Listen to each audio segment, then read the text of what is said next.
یا سیدہ یا طاہرہ یا راضیہ یا فاطمہ۔ شرک عمومی طور پر جو پیش کیا جاتا ہے وہ یہ کہ اللہ کی ذات، اللہ تعالیٰ کے ساتھ کسی کو شریک ٹھہرانا، اللہ کے ساتھ کسی کو شریک ماننا، شریک ٹھہرانا۔ نعوذ باللہ یہ کوئی کہے کہ اللہ دو ہیں یا دو سے زیادہ ہیں یا یہ بھی اللہ ہیں، یہ شرک ہے۔ اللہ تعالیٰ کی صفات میں کسی کو شریک ٹھہرانا، جو صفات اللہ کی ہیں، اللہ کے علاوہ، اللہ تعالیٰ کے علاوہ کسی اور کی یہ صفات قائل ہو جانا، گنوانا، یہ بھی شرک ہے۔ اور تیسری چیز یہ ہے کہ شرک جو کام اللہ کے ہیں، فعل، جو افعال و اعمال اللہ تعالیٰ کے ہیں، یہ اعمال کسی اور سے منسوب کرنا کہ وہ بھی یہی کام کرتا ہے، جیسے زندہ کرنا، مارنا، یہ اللہ کا فعل ہے، اللہ کا عمل ہے، اس کو کسی اور کی طرف بھی نسبت دینا، یہ بھی شرک ہے، یہ بھی اللہ کے ساتھ شریک ٹھہرانا ہے۔ اور چوتھا شرک وہ یہ ہے کہ بندگی میں، عبادت میں اللہ کے علاوہ کسی کی عبادت کرنا، عبادت مختص ہے اللہ کے لیے، معبودیت اللہ کے علاوہ کسی کے لیے اگر عبادت کی جاتی ہے تو یہ شرک ہے۔ علوم کے اندر شرک کی داستان کو یہاں لے آئے ہیں، اور علماء بیان بھی کرتے ہیں شرک ذاتی، جس طرح توحید کی جتنی قسمیں ہیں مقابلے میں شرک کی بھی قسمیں ہیں، توحید ذاتی، توحید صفاتی، توحید افعالی و توحید عبادی۔ اتنی ہی چار جواب میں شرک کی بھی قسمیں ہیں کہ دو ذاتیں اللہ مان لینا، صفات خدا غیر خدا کے لیے بھی قائل ہو جانا، اور افعال خدا غیر خدا کی طرف منسوب کر دینا، اور عبادت غیر خدا کی کرنا، یہ شرک ہے۔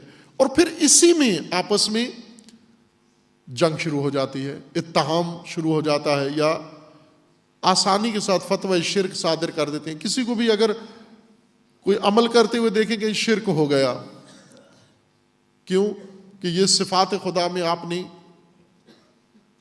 کسی کو اور کو شریک ٹھہرا دیا، افعال میں کسی کو شریک ٹھہرا دیا، یا عبادت میں کسی کو اللہ کا شریک ٹھہرا دیا آپ نے، نعوذ باللہ۔ بعض خوب شرک عرض کیا کہ علوم کے اندر فکر کا نام ہے، نظریے کا نام ہے، اعتقاد کا نام ہے۔ یہ اعتقاد رکھنا کہ دو ذات یا دو سے زیادہ، اللہ کے علاوہ بھی کسی کو الوہیت کا قائل ہو جانا، یعنی عقیدہ بنا لینا، نظریہ رکھ لینا، یہ شرک ہے۔ جتنی بحث علوم کے اندر شرک اور توحید کے متعلق ہے، توحید و شرک دونوں نظریے، عقیدے اور اعتقاد سے تعلق رکھتی ہیں۔ یعنی توحید اگر کوئی اپنانا چاہے، موحد بننا چاہے، توحید پرست ہونا چاہے، تو اس کو عقیدے میں آنا پڑے گا، عقیدے کے ذریعے توحید لی جا سکتی ہے۔ توحید عقیدتی چیز ہے، نظریاتی چیز ہے، فکری چیز ہے، ذہن سے اور قلب سے اس کا تعلق ہے۔ توحید، ان نقطوں پر توجہ رکھیں آپ کہ توحید علوم کے نزدیک، علوم فلسفی ہوں، علوم کلامی ہوں، علوم دینی ہوں، علوم الہیات ہوں، جو بھی علوم اس موضوع سے گفتگو کرتے ہیں، بحث کرتے ہیں، ان سب کے نزدیک توحید اور شرک دونوں عقیدے کا مسئلہ ہے۔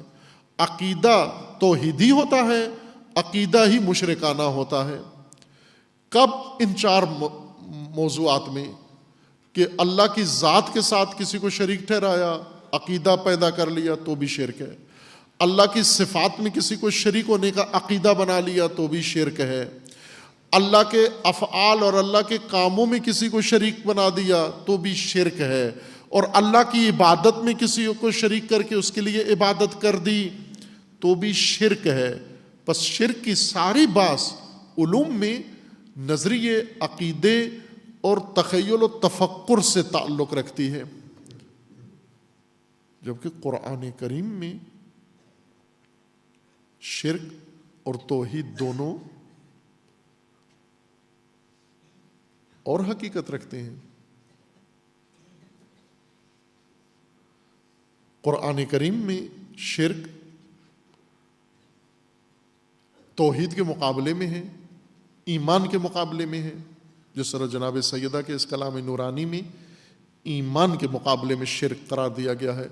فَجَعَلَ الْإِيمَانَ تَطْهِيرًا لَكُمْ مِنَ الشِّرْكِ، اللہ نے ایمان مقرر کیا ہے شرک سے تمہیں پاک کرنے کے لیے، نہ کہ شرک کی جگہ اور جائے گا فقط ذہن انسان یا عقیدہ انسان ہے۔ عقیدتی شرک بہت کم ہے، عقیدتی شرک ہے، عقیدے میں مشرک ہونا ہے، پہلے بھی لوگ تھے، آج بھی لوگ ہیں عقیدے کے مشرک۔ عقیدتی شرک یہ ہے کہ آپ اللہ کی ذات یا اللہ کی صفات یا اللہ کے افعال یا اللہ کے لیے جو عبادت کی جاتی ہے اس میں کسی غیر کو لے آئیں۔ وہ غیر تاریخ علوم بتاتی ہے کہ مختلف چیزیں انسان نے اللہ مانی ہیں جو اللہ نہیں تھیں، جو خدا نہیں ہیں، چیزیں، اشیاء، جیسے سورج کو اللہ مانا ہے، چاند کو اللہ مانا ہے، ستاروں کو اللہ مانا ہے، بعض زمین پہ موجود اشیاء کو اللہ مانا ہے، پتھروں کو اللہ مانا ہے، مورتیوں کو اللہ مانا ہے، بتوں کو اللہ مانا ہے، بہت ساری چیزوں کو اللہ کا درجہ دیا ہے یا اللہ کی حیثیت سے انہیں مانا ہے۔ یہ عقیدتی شرک ہے۔ عقیدے میں شرک ہے کہ اس کو باقاعدہ طور پر نظریہ اور عقیدہ یہ ہے کہ شرک مان رہے ہیں، اللہ مان رہے ہیں، اللہ کو بھی اللہ مانتے ہیں اور اللہ کے علاوہ ان کو بھی اللہ مانتے ہیں۔ اگر اللہ تعالیٰ کو نہ مانے اور فقط ان اشیاء کو اللہ مان لے، یہ کفر ہے۔ اللہ کو بھی مانے اور اللہ کے ساتھ ساتھ ان اشیاء کو بھی مان لیں، یہ شرک ہے۔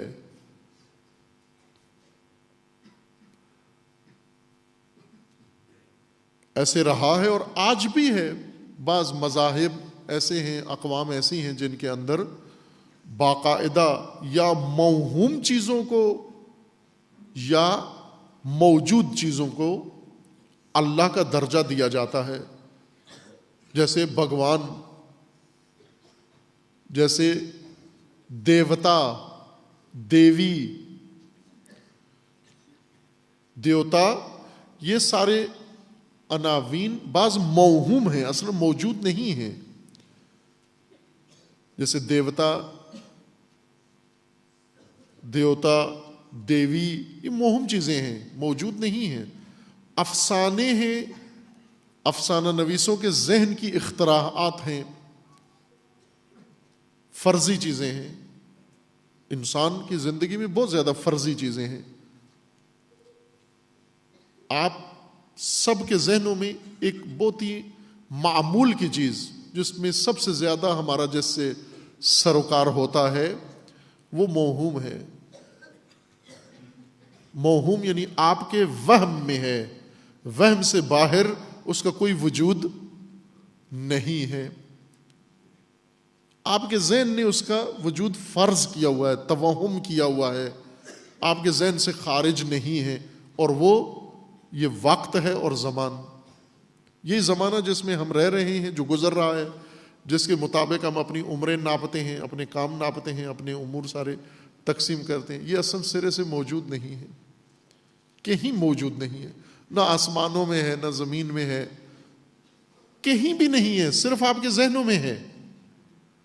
جیسے ابھی 2019 جا رہا ہے، یہ 2019 ایک سال جنوری سے شروع ہوتا ہے دسمبر تک، ایک سال کا یہ ٹکڑا، 365 دن کا یہ زمانہ، اس کا کوئی وجود نہیں ہے۔ آپ نے اپنے ذہنوں کے اندر اس کو فرض کیا ہوا ہے، اور اس فرضی پیمانے سے ہر چیز ناپ رہے ہیں آپ۔ دن رات حقیقت ہیں، دن اور رات یہ حقیقی زمانہ ہے، لیکن ہفتہ 7 دن، جمعے سے شروع ہوتا ہے، جمعے پہ آ کے ختم ہو جاتا ہے، اس کا تو کوئی وجود نہیں ہے ہفتے کا، موہوم ہے، آپ کے ذہنوں کے اندر ہے۔ بس آپ یہ نہ کہیں کہ موہوم چیزیں انسان کی عملی زندگی میں اتنی مؤثر نہیں ہوتی ہیں۔ زمانہ موہوم ہے، یہ زمانہ جس سے ہم ناپ تول کرتے ہیں، یہ زمانہ حقیقی زمانہ ہے جو ہماری سمجھ میں بھی نہیں آتا۔ اصل زمانہ، اصل ٹائم، وہ ہماری زندگی کا جز ہے، ہمارے وجود کا حصہ ہے، لیکن وہ ہمیں سمجھ بھی نہیں آتا۔ اگر کوئی سمجھائے، مثلا میں آج پوری رات بھی اگر لگا رہوں آپ کو سمجھاتے ہوئے تو مشکل ہوگا، نہ کہ آپ سمجھیں گے، نہیں، میں سمجھا نہیں سکوں گا۔ اصل زمان کیا چیز ہے، حقیقت زمان کیا ہے؟ زمانہ، میں اس کو عنوان کر دیتا ہوں تاکہ آپ کے ذہنوں میں آ جائے، یہ صوت، یہ آواز آ جائے آپ کے ذہنوں میں، یا یہ تلفظ آ جائے۔ زمانہ حرکت سے ایجاد ہوتا ہے، جہاں حرکت ہے وہاں زمانہ ہے۔ مثلا میں نے یہ ہاتھ اٹھایا، اوپر لے کر آیا، یہ حرکت ہے۔ ہاتھ کا یہاں سے اٹھ کے یہاں تک آنا، واپس یہاں تک آنا، یہ ایک حرکت ہے۔ حرکت ہاتھ کی ہو، حرکت پاؤں کی ہو، حرکت گاڑی کی ہو، حرکت کسی پانی کی ہو، حرکت بارش کی ہو، حرکت پرندے کی ہو، حرکت ٹرین کی ہو، حرکت جانور کی ہو، کسی چیز کی بھی جہاں حرکت ہوگی وہیں زمان ہوگا۔ زمانہ کی ماں حرکت ہے، حرکت زمانہ جنم دیتی ہے، اور جتنی دیر حرکت ہے اتنی دیر زمانہ ہے۔ جب حرکت ختم ہو جائے زمان بھی ختم ہو جاتا ہے۔ توحید اور شرک کہاں ہیں؟ تفکر میں ہوتے ہیں۔ تفکر میں انسان توحید کا معتقد ہوتا ہے، عقیدے میں توحید ہوتی ہے۔ شرک کہاں پیدا ہوتا ہے، جنم کہاں لیتا ہے؟ تخیل میں، تفکر میں۔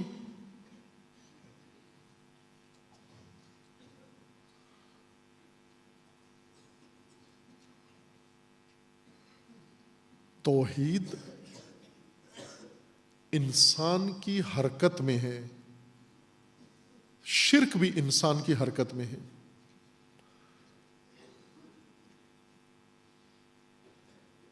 حرکت کی 2 صورتیں ہیں، یا توحیدی ہوگی یا مشرکانہ، جو حرکت انسان کرتا ہے۔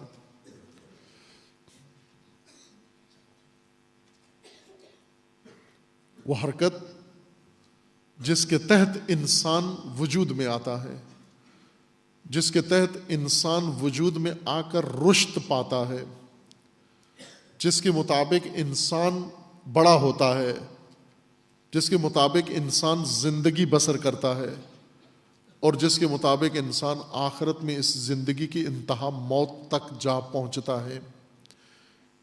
یہ پورا دورانیہ آپ کی وجود کی حرکت ہے۔ اس حرکت کے اندر یا ایمان آتا ہے یا شرک۔ یہ روزمرہ کا ہمارا معمول، اس کے اندر توحید ہے، ایمان ہے، اور اسی کے اندر شرک ہے۔